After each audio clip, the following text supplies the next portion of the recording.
Hello students, எல்லாருக்கும் வணக்கம். எப்படி இருக்கீங்க? நல்லா இருக்கீங்களா? இன்னைக்கு சூப்பரா கொண்டா. இன்னைக்கு நாங்க உங்க முன்னாடி ஒரு சூப்பரான சீரிஸ் எடுத்து வந்திருக்கோம். Half yearly rush series. கரெக்ட்டா? யாருக்காக? உங்களுக்காக மட்டும்தான். Half yearly exam, mid term exam எல்லாம் பிளான் பண்ணி அழகா தெளிவா கொண்டு வந்து கொடுத்திருக்கோம். ஓகே, சோ இதுல எல்லாமே மிட் டர்ம் போர்ஷன்ஸ் கவர் ஆயிரும். நமக்கு தெரிஞ்ச மாதிரி mid term portions also there for half yearly. So half yearly நம்ம சேர்த்து கவர் பண்றதா பிரைம் ஐடியா. ஓகே, சோ இன்னைக்கு 9th நம்ம ஒரு முக்கியமான சாப்டர் பார்க்க போறோம், ஆர்கன் சிஸ்டம்ஸ் இன் அனிமல்ஸ்.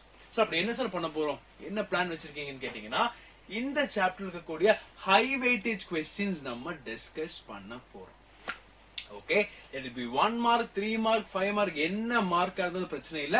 நம்ம அது மொத்தமா இதெல்லாம் ஹை வெயிட்டேஜ் இருக்கோ எல்லாத்தையும் நம்ம இன்னைக்கு இந்த சாப்டர்ல டிஸ்கஸ் பண்ண போறோம். இந்த சாப்டர் நீங்க என் கூட சேர்ந்து படிக்கும் போது இந்த பேஷன்ஸ்ல உங்களுக்கு தெரியுது, நல்லா பெர்ஃபார்ம் பண்றீங்கன்னா நீங்க சேஃப் ஜோன் இருக்கீங்க. ஓகே, சோ நம்ம பாத்துருவோமா? சார் இதை நான் எங்க சார் இந்த மாதிரி நோட்ஸ் எல்லாம் எங்க சார் கிடைக்கும்? ஒண்ணும் பண்ண வேண்டாம், ஈஸி. இந்த கியூஆர் கோட் மட்டும் ஸ்கேன் பண்ணிக்கோங்க, கமெண்ட்ல ஜாயின் பண்ணி நோட்ஸ் ஃப்ரீயா நீங்க ஆக்சஸ் பண்ணிக்கலாம். சோ குட், டாபிக் குள்ள போயிடுவோமா? ரெடியா இருக்கீங்களா? ஓகே, ஃபர்ஸ்ட் क्वेश्चन வந்தாச்சுல பாருங்க.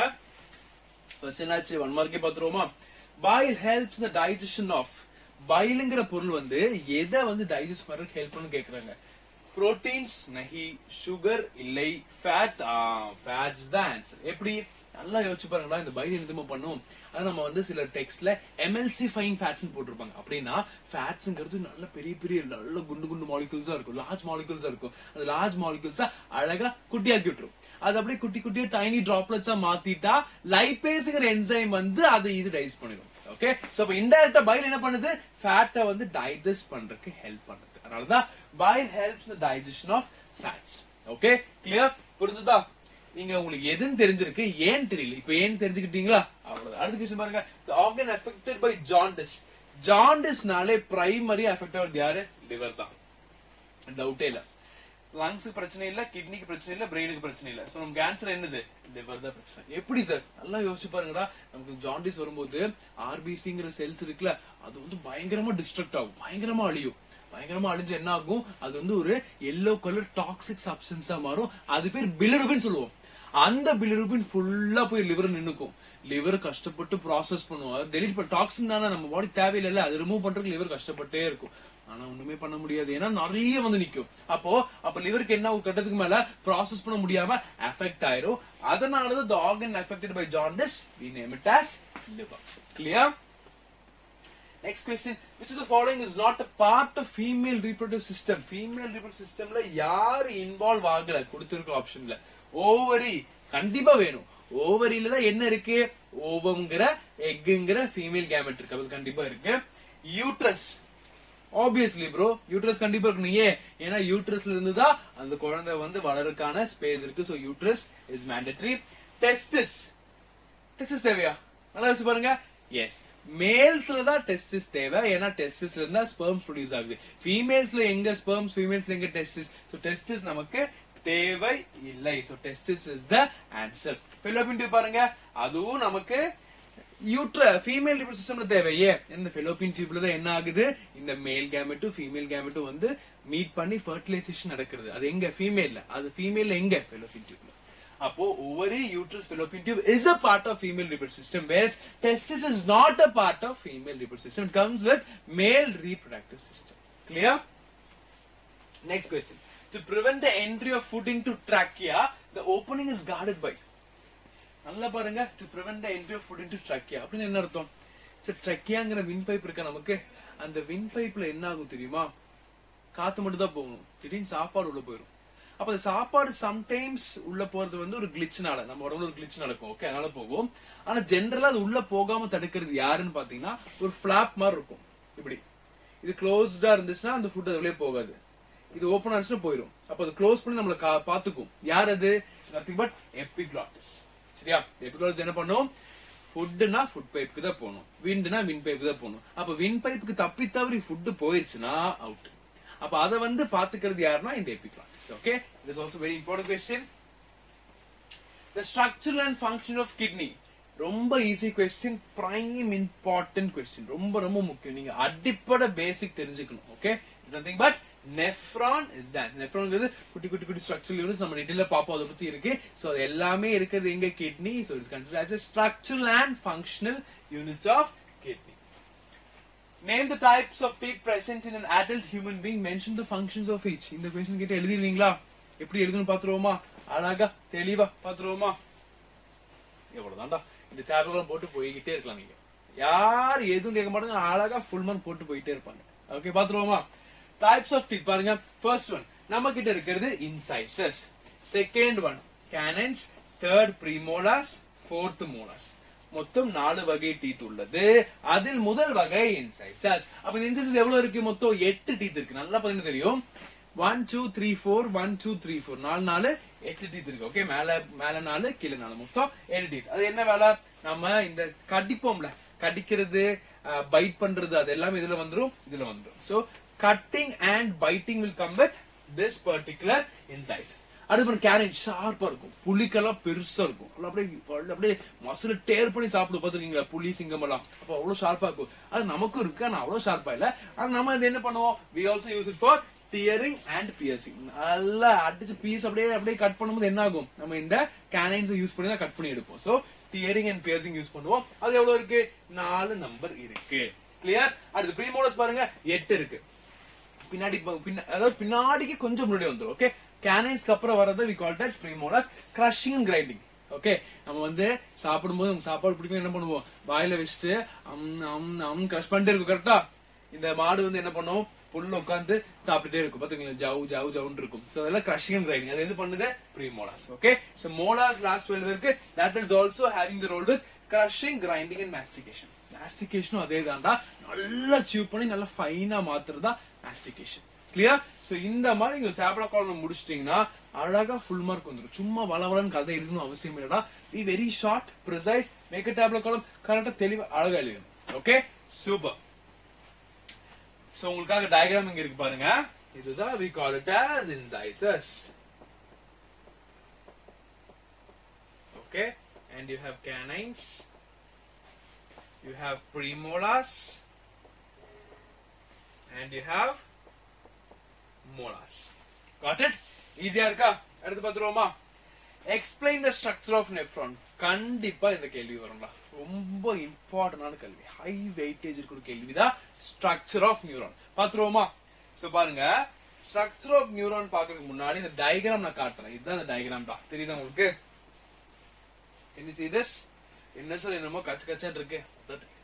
ஓகே, நான் வந்து ஒரு டைம் அப்படியே டிரா பண்றேன். அப்படியே பாருங்க, இங்க இருந்து ஆரம்பிக்க டயகிராம் நல்லா பாருங்க.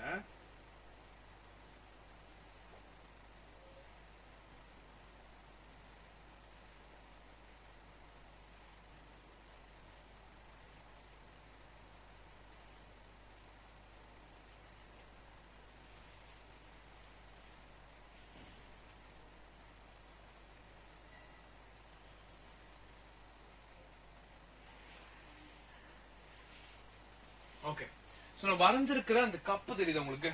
ஒரு கப்பு மாதிரி இருக்கிறத நான் ஹைலைட் பண்ணிருக்கேன், ஒயிட் கலர் தெரியுதா? ஒரு கப்பு மாதிரி இருக்கு. ஓகே ஓகே சார், அது புரிஞ்சுது. ஓகே, கப்பு மாதிரி இருக்கு. அப்ப அந்த கப்புல இருந்து அதே கப்பு டியூபா மாறுது பாருங்க.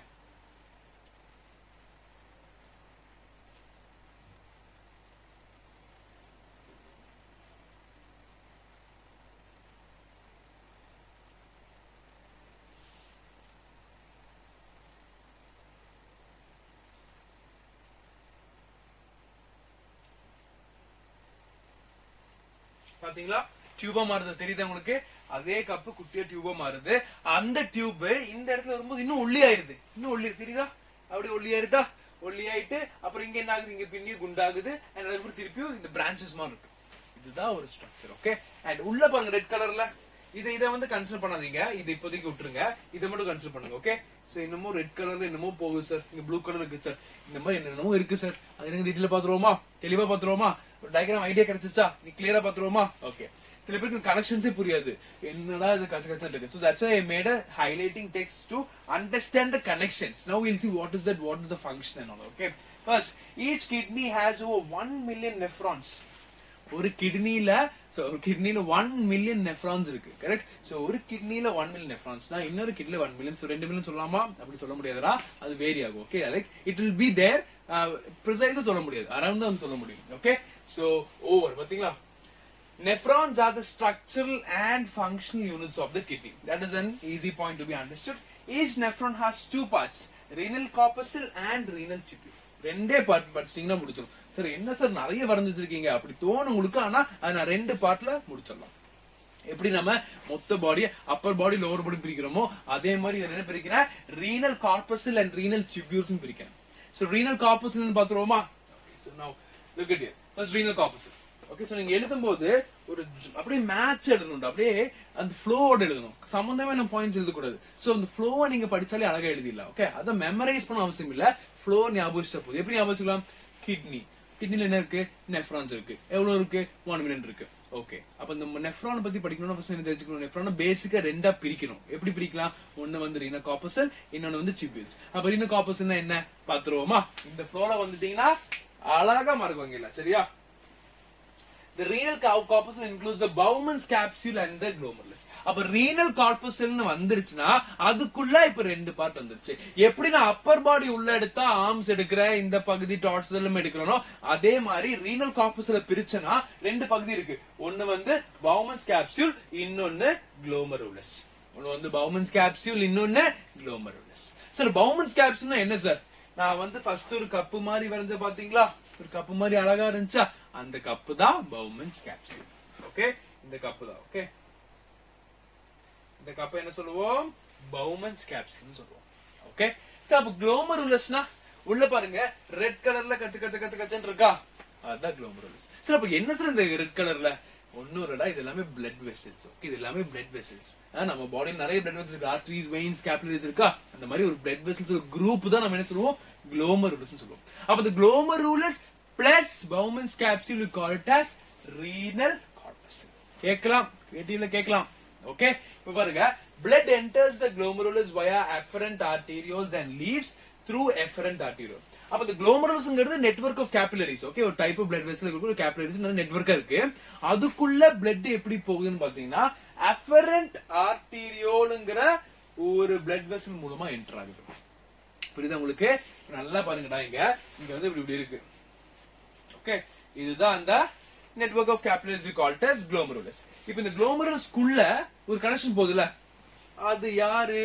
அவங்கதான் afferent arteriole. Okay, afferent arteriole. அடுத்து இதுவே இங்க வந்து உள்ள போயிருச்சு, உள்ள போய் எப்படி ஃபுல்லா ஃபில் ஆயி சம்டைம்ஸ் வெளியே வரணும்ல, போனது வெளியே வரணும்ல, வெளியே எப்படி வரும்? efferent arteriole மூலமா வெளியே. எப்படி? efferent. ஓகே, சோ நீங்க ஒண்ணு ஞாபகம் வச்சுக்கோங்க, ஒரு ஈஸி ஹிண்ட் ஞாபகம் வச்சுக்கோங்க. afferentனா அவே, afferentனா அவே அப்படி என்ன அர்த்தம்? இந்த இடத்துல என் பாடியை விட்டு, அதாவது நான் சொல்றேன் ஜெனரலா, என் பாடியில இருக்கிற வேற பகுதியை விட்டு அவையா போகுது. எங்க போகுது? கிட்னிக்குள்ள இருக்கிற நெஃப்ரான்குள்ள போகுது. ஓகே, அப்ப நெஃப்ரான்குள்ள எங்க போகுது? glomerulus குள்ள போகுது. எப்படி போகுது? அவையா போகுது. சோ afferent arteriole அப்படி வச்சுக்கோங்க. ஓகே, so afferent arteriole மூலமா அது போய் and leaves through efferent arteriole. அப்ப இங்க நல்லா பாருங்க, இதுதான் afferent arteriole, இது வந்து efferent arteriole. நீங்க ரெண்டுமே ஞாபகம் வச்சுக்க டிப்ஸ் வேண்டாம், ஒண்ணு ஞாபகம் வச்சுட்டு ஆட்டோமேட்டிக் என்ன தெரிஞ்சிடும். கரெக்டா இல்லையா? afferent அவே எங்க இருந்து அவே? நெஃப்ரான்ல இருந்து அவே இல்லடா, பாடி பிளட் எல்லா இடத்துலயும் இருக்கு. சோ அங்க இருந்து எல்லாம் சேகரிச்சு அது அவையா போகுது. எங்க போகுது? நெஃப்ரான்குள்ள போகுது. So it is away, afferent arteriole. நான் ஏன் அப்படி சொல்லி கொடுக்கறேன்னா இன்னும் ஈஸியா சொல்லி தரலாம். ஏன்னா இதே கான்செப்ட்ல வேற நிறைய திங்ஸ் உள்ள வரும். அப்ப நீங்க இது அவே அது இன்னு அப்படிலாம் படிச்சு கன்ஃபியூஸ் ஆயிடும். சோ ஒரே கான்செப்ட, ஒரே க்ளூவை உங்களுக்கு ஏத்த மாதிரி மாடிஃபை பண்ணிக்கணும். சரியா? இது உங்களுக்கு இப்ப புரியாது, but you understand. Okay, so clear? So afferent and leaves. The Bowman's capsule continues as the renal tubule. இப்ப என்ன சார் அர்த்தம்? நல்லா பாருங்க, Bowman's capsule கப் ஷேப் இருக்கா? அந்த கப் ஷேப் என்ன ஆகுது? அப்படியே டியூபியூலா எக்ஸ்டெண்ட் ஆகி போகுது. பாத்தீங்களா? கப் ஷேப் என்ன ஆகுது? அப்படியே டியூபியூலா மாறிடுச்சு. இதுதான் டியூபியூல்னா டியூப்டா, அதான் டியூபியூல். ஓகே, சோ டியூபா மாறி அது அப்படியே கண்டினியூ ஆகுது. ஓகே, சோ இப்போ நம்ம என்ன பண்ணாச்சு?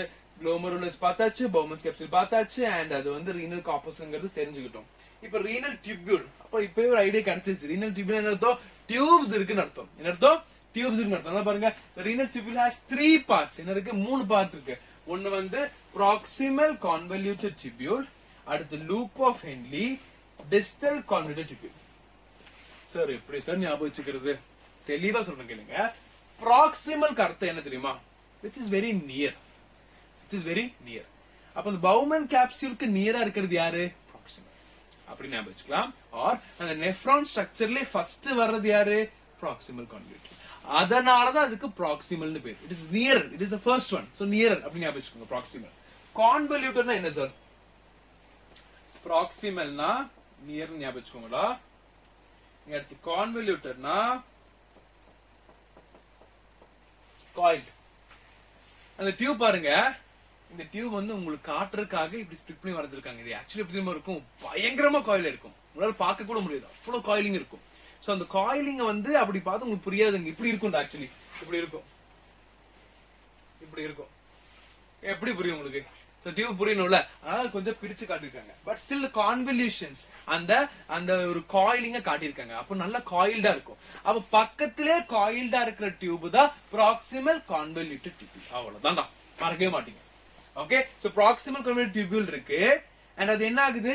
நேரா வந்து ஒரு லூப் ஆஃப் ஹென்லி மாதிரி வருது. என்ன மாறுது? Loop of Henle. லூப் தெரியல, இதான் லூப். ஓகே, இது ஒரு டைப் ஆஃப் லூப், இது ஒரு லூப், இது ஒரு லூப், இதுவே ஒரு லூப் தான். இந்த மாதிரி நிறைய லூப்ஸ் இருக்கு. சோ அந்த லூப் மாதிரி ஸ்ட்ரக்சரை வந்து ஹென்லிங்கிற சயின்டிஸ்ட் கண்டுபிடிச்சாரு. அதனால அத லூப் ஆஃப் ஹென்லின்னு சொல்றாங்க. கிளியர்? சோ லூப்னாலே சம்திங் லைக் திஸ். அப்ப யூ ஷேப் ஞாபகம் வச்சுக்கோங்க. Okay, so proximal convoluted tubule இருந்து நேரா ஸ்ட்ரக்சர் வருது, loop of Henle U shape ஸ்ட்ரக்சருக்கு அப்படியே வருது. அண்ட் அடுத்து திருப்பியும் ஒரு கான்வல்யூட்டட் டியூபியூல் தான். ஆனா அதுக்கு நம்ம என்ன பேர் வைக்கலாம்? ரெண்டுமே கான்வல்யூட்டட் டியூபியூல் பேர் வச்சு கன்ஃபியூஸ் ஆயிரும். அதுக்கு ப்ராக்சிமல் வச்சாச்சு. இது தூரமா இருக்கு, டிஸ்டன்டா இருக்கு, டிஸ்டல் கான்வல்யூட்டட் டியூபியூல். அவ்வளவுதான் விஷயம். Clear? So proximal convoluted tubule, loop of Henle, and you have distal convoluted tubule. Clear? இப்போ இந்த distal convoluted tubule க்கு அப்புறம் என்ன சார் இருக்கு? நல்லா பாருங்க, இது proximal PCT ன்னு சொல்லுவோம். Proximal convoluted tubule. Clear? Loop of Henle க்கு LOH ன்னு சொல்லுவோம்.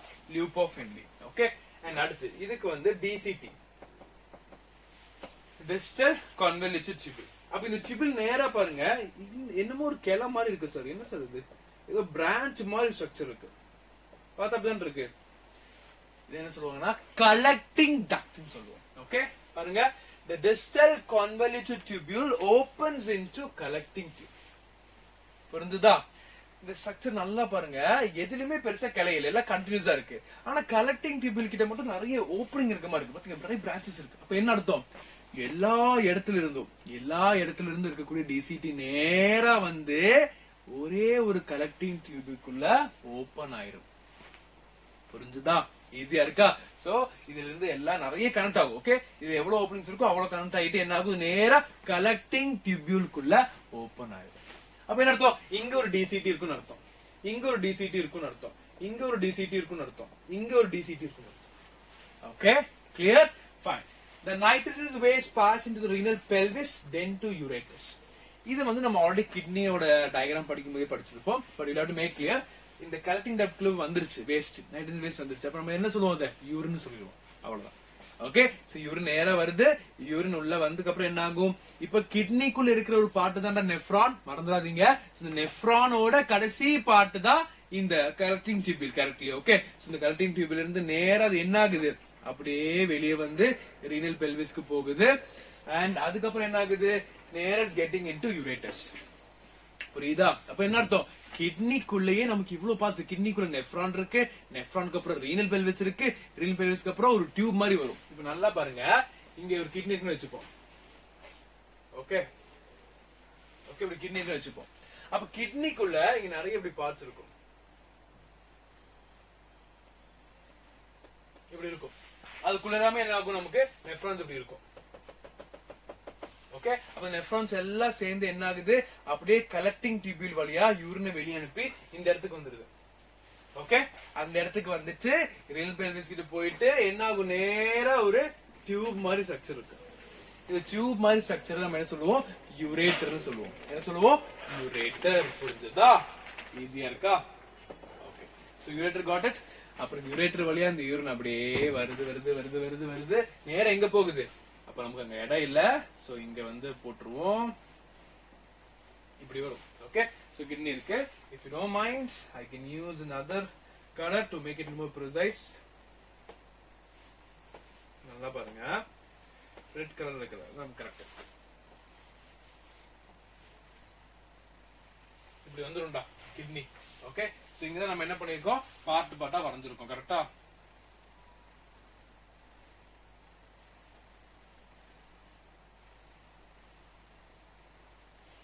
நமக்கு நிறைய பார்ட்ஸ் இருக்குடா, மேஜர் கேலிக்ஸ் மைனர் கேலிக்ஸ் இருக்காது, உங்களுக்கு இப்ப தேவையில்லை, ஞாபகம் வச்சுக்கோங்க அவ்வளவுதான். ஓகே, சோ இங்க இருந்து நெஃப்ரான்ஸ் வந்து என்ன ஆகும், அப்படியே கண்டெய்ன் நேரம் இங்க வந்து இதுதான் யூரிட்டஸ் சொல்லுவோம். இது வந்து யூரிட்டஸ் இருக்கும். அப்ப இந்த யூரிட்டஸ் நேரம் எங்க போகுதுன்னு பாத்தீங்கன்னா இங்க வந்து ஸ்ட்ரக்சர் இருக்கும். இந்த ஸ்ட்ரக்சர் பேர் தான் யூரினரி பிளாடர். இப்ப புரிஞ்சுதா எப்படி வருதுன்னு?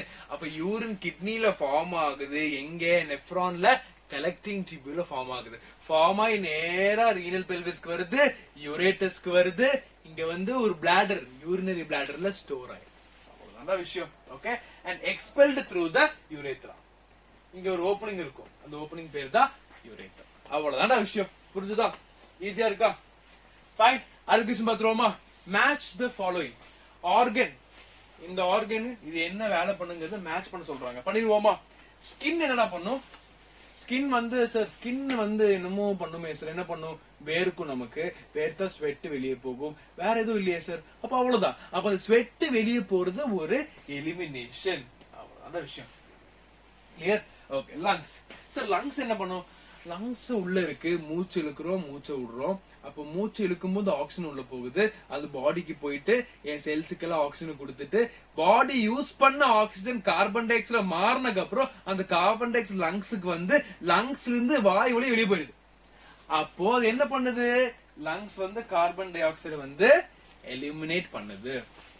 இன்டெஸ்டைன் என்ன பண்ணும்? இன்டெஸ்டைன் எங்க இருக்கும்? நமக்கு ஸ்மால் இன்டெஸ்டைன் இருக்கு, லார்ஜ் இன்டெஸ்டைன் இருக்கு. நான் சாப்பிடுறேன், ஸ்டொமக் போகுது, இன்டெஸ்டைன் போகுது. இன்டெஸ்டைன் போனா எனக்கு தேவையில்லாத ஃபுட் அப்படியே ரெக்டம் வழியா வெளியே போயிடும். சோ அன்டைஜஸ்டட் ஃபுட் வந்து we do it, right? Fine. And kidney, yes, urine. இப்பதான் பார்த்தோம். Correct? Because we have nephron in the kidney. Okay. So mention any two vital functions of the human kidney. பாத்துருவோமா?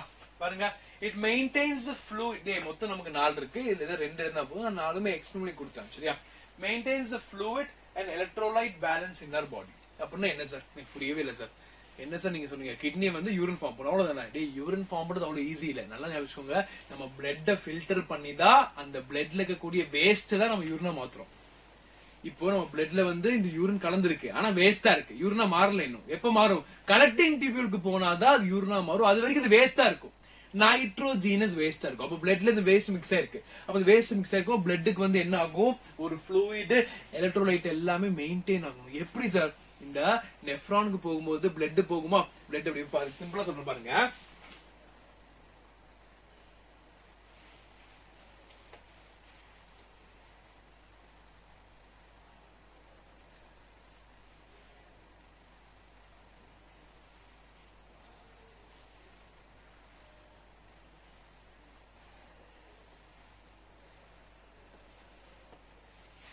சும்மா consider. Okay, consider rough diagram of nephron. So listen, இங்க என்ன ஆகும் தெரியுமா? இதுக்குள்ள அப்படியே blood enter ஆகுது. ஏன்னா இங்க வந்து நிறைய capillaries இருக்கா, blood அப்படியே enter ஆகுது. blood உள்ள போக போக இந்த bloodல இருக்கிற waste மட்டும் இந்த tubules உறிஞ்சிரும். ஓகே, waste உறிஞ்சிட்டு அது அப்படியே யூரினா அனுப்பிடும். அது அப்படியே உரியும் போது என்ன ஆகும் தெரியுமா? அது bloodல திடீர்னு அந்த fluid level கம்மியாயிரும், எலக்ட்ரோலைட் லெவல் கம்மியாகும். ஏன்னா அதுக்குள்ள இருக்கிற ஒரு பொருளை வெளியெடுக்கிறேன். அப்ப அதெல்லாம் மேனேஜ் பண்ணி அதுக்கு ஏத்த மாதிரி கொடுத்து அது எல்லாமே ஹேண்டில் பண்றது எல்லாமே இவனுங்க தான். அப்ப யாரு? அவனுங்க கிட்னி தான். ஓகே, சோ கிட்னி என்ன பண்ணும்? ஓகே, பிளட் இப்ப வந்துருக்கு, இந்த பிளட்டுக்கு இந்த எலக்ட்ரோலைட்ஸ் இருக்கு, இவனை தூக்குனா இவன் கம்மியாவா, பேலன்ஸ் இருக்கா, சோ இவனை தூக்காத இவன் அப்படியே கொண்டு போ. இந்த மாதிரி எல்லாம் பிளான் பண்றது எல்லாமே இவங்க தான். கிளியர்? அடுத்து regulates acid base balance of blood. பிளட்டுக்கு ஒரு pH இருக்கா, அந்த pH 7.4 மெயின்டைன் பண்ணுமா? திடீர்னு வேஸ்ட் ஜாஸ்தி ஆச்சுன்னா மாறும், வேஸ்ட் கம்மி ஆச்சுன்னா மாறும். சோ இது எல்லாமே மேனேஜ் பண்றது யாரு? Again it is kidney. So maintains osmotic pressure in blood and tissues. Osmotic pressure என்ன சார்? இது நல்லா பாருங்க, இந்த பிளட்ல இருந்து வேஸ்ட் மட்டும் தான் வெளிய எடுக்கணும். பிளட்ல இருந்து தண்ணி, நிறைய தண்ணி எடுத்துருச்சுன்னா நமக்கு ஆபத்து. நானே கஷ்டப்பட்டு தண்ணி குடிக்காம இருக்கேன், குடிக்கிற கொஞ்சம் தண்ணியும் இந்த பிளட்ல இருந்து நைட்ரஜன் வேஸ்ட் ஆகுன்னு சொல்லி அதையும் ரிமூவ் பண்ணிட்டா எனக்கு பாடி டீஹைட்ரேஷன் ஆயிரும். எனக்கு தண்ணி வேணும். அப்போ இந்த பர்டிகுலர் நெஃப்ரான் ஸ்கின் என்ன பண்ணும்? நிறைய தண்ணியை உரியாம வேஸ்ட மட்டும் எடுக்கிற மாதிரி பாத்துக்கும். ஏன்னா பிளட்ல வந்து தண்ணி நிறைய இருக்கு, ஆர்பிசி இருக்கு, ஹீமோகுளோபின் இருக்கு, புரோட்டீன்ஸ் இருக்கு, சால்ட்ஸ் நிறைய இருக்கு, நம்ம மிக்ஸா இருக்கு. அப்ப அதுல தண்ணி நிறைய உரியாம வேஸ்ட் மட்டும் உரியணும். அப்ப அதுதான் ஆஸ்மோட்டிக் பிரஷர். அப்ப அது மெயின்டைன் பண்றது யாரு? இதுதான். Helps to retain the important plasma constituents like glucose and amino acids. நல்லா யோசிச்சு பாருங்க, குளுக்கோஸ்ங்கிறது எனக்கு முக்கியமான பொருள். நான் சாப்பிட்டு என் உடம்பு எனர்ஜிக்காக நான் எடுத்துக்கிறது குளுக்கோஸ். கரெக்டா? என் பாடி எனர்ஜி குளுக்கோஸ் தான் எடுத்துக்கிறேன். அப்ப இந்த குளுக்கோஸ் வேஸ்டோட வேஸ்டா வெளியே போயிடுச்சுன்னா அவுட், ஒண்ணும் பண்ண முடியாது. அப்ப இந்த குளுக்கோஸை வந்து நான் ரீடைன் பண்ணணும். எனக்கு தேவையான அமினோ ஆசிட்ஸ் தான் அடுத்து என்னவா மாறும்? புரோட்டீன்ஸா மாறும். அப்ப நான் அமினோ ஆசிட்ஸ் குளுக்கோஸ் எல்லாம் விட்டுட்டேன்னா குளுக்கோஸ் இல்ல, கார்போஹைட்ரேட் இல்ல, எனர்ஜி இல்ல, அமினோ ஆசிட்ஸ் இல்ல, புரோட்டீன்ஸ் இல்ல, மசில்ஸ் இல்ல. அப்ப எனக்கு இந்த குளுக்கோஸும் அமினோ ஆசிட்ஸ் அழகா ரீடைன் பண்ணி வச்சுக்கிறதுக்கு எனக்கு யார் ஹெல்ப் பண்றா? Kidney help. அவ்வளவு விஷயம். கிளியர்? இது நிறைய பேருக்கு புரியாது. ஹை வெயிட்டேஜ் வந்துச்சு and it is also many confused statements இருந்துச்சு. இது யாருமே எழுதி ஃபுல் மார்க் வாங்க சரித்திரம் இல்ல. எழுதுவானுங்க, தப்பு தப்பு எழுதுவானுங்க. ஓகே, ஒண்ணு என்ன பண்ணுவாங்க? ஃப்ளூயிட் எழுதுவாங்க, ஆஸ்மோட்டிக் பிரஷர் எழுதுவாங்க. அப்ப பாயிண்ட் தர முடியாது. நீங்க கரெக்டா மென்ஷன் பண்ணி எழுதணும். சரியா? அடுத்த क्वेश्चन, வாட் இஸ் மிக்சரேஷன்? பாத்துருவோமா? Urine passes from collecting ducts into the renal pelvis. நம்ம பார்த்தோமா இல்லையா? யூரின் நேரா பாஸ் எங்க போகுது? கலெக்டிங் டக்ட் போயிட்டு அங்கிருந்து renal pelvis க்கு போகுது. Okay, from the pelvis it flows through the ureter to urinary bladder. பார்த்தோமா இல்லையா? ஒரு டியூப் வழியா அப்படியே வந்து urinary bladder க்கு வருது. When the bladder is full, bladder full ஆனதுக்கு அப்புறம் the urine is expelled through the urethra. There is an opening. This process is called micturition. Clear? So basically நம்ம யூரினேஷன்ல சொல்லுவோம்ல, அப்ப the urination நடக்கிறது இந்த process from here till this you call it as micturition. Clear? Easy da. A healthy person excretes 1 to 2 liters of urine per day. A healthy individual excretes 1 to 2 liters of urine per day. அவ்வளவு urine போனா நீங்க தண்ணி குடிக்கணும். Clear? நமக்கு தண்ணி depend ஆன organism. So நல்லா தண்ணி குடிங்க and flush out all your toxins. Clear? Fine. So நம்ம வெற்றிகரமா நம்ம ஒரு வெயிட்டேஜ் இருக்கிற ஹை இம்பார்ட்டன்ட் क्वेश्चंस பாத்துறோம்டா. இதெல்லாம் உங்களுக்கு டவுட் இருக்குன்னு கமெண்ட் பண்ணுங்க. இல்ல சார் எனக்கு இது கொஞ்சம் ஓகேவா இருக்கு, வேற சில क्वेश्चंस டவுட் ஆகுனா அதையும் நீங்க கமெண்ட் பண்ணுங்க, அதையும் நாங்க டீச் பண்ணி கொடுத்துறோம். சரியா? So make sure you're getting these notes by just scanning the QR code. Okay? So thank you guys, all the very best. நல்லா படிங்க. உங்களுக்கு என்ன ஹெல்ப் வேணும்னு கமெண்ட் பண்ணுங்க. We are here to take care. Okay? Tata, bye bye.